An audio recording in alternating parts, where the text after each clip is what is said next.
लीला ने किताब को धीरे धीरे खोला। जैसे ही उसने पहला पन्ना पलटा, कमरे में एक हल्की सी रोशनी फैली। टिम्मी की आंखें चमक उठीं।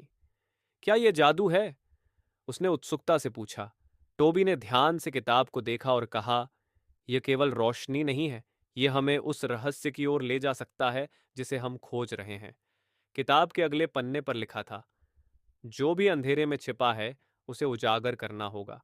केवल सच्चे दिल वाले ही रास्ता पा सकते हैं। ये तो और भी रहस्यमय है, टिम्मी बोला। क्या इसका मतलब है कि हमें किसी गुप्त जगह पर जाना होगा? लीला ने कहा, हमें पहले संकेतों को समझना होगा। टोबी ने सलाह दी, हमें जंगल के उन हिस्सों की ओर जाना चाहिए जहां बलराम अक्सर जाते थे। वह हमेशा गुप्त स्थानों के बारे में बात करते थे। हमारी पहली मंजिल चांदनी झील होनी चाहिए, लीला ने उत्साह से कहा।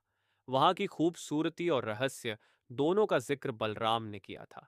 जंगल में चलते हुए टिम्मी ने अचानक एक पेड़ पर चढ़कर चारों ओर देखा।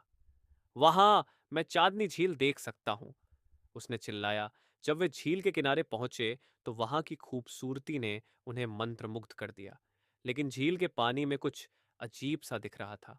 पानी में हल्की सी लहरें थीं और जैसे ही उन्होंने ध्यान दिया, एक धुंधली छाया उभरने लगी। ये क्या है? टिम्मी ने डरते हुए पूछा। क्या यह बलराम है? लीला ने ध्यान से कहा, हमें डरने की जरूरत नहीं है। हमें समझना होगा कि यह छाया क्या है। टोबी ने कहा, एकता में शक्ति है, हमें एक साथ रहना होगा। उन्होंने अपने दोस्तों का हाथ पकड़ा और उन्होंने एक साथ झील के पानी में झांका। यह तो बलराम का पेंडेंट है, लीला ने खुशी से कहा। यह हमें उसके पास ले जा सकता है। हमें इस पेंडेंट के साथ आगे बढ़ना होगा, लीला ने कहा। यह हमें सही रास्ता दिखा सकता है। हम बलराम को खोज निकालेंगे, टिम्मी ने उत्साह से कहा। जंगल में उनकी यात्रा अभी खत्म नहीं हुई थी। रहस्य और खतरे उन्हें और भी गहरे तक ले जाएंगे, लेकिन उनके दिलों में एकजुटता और साहस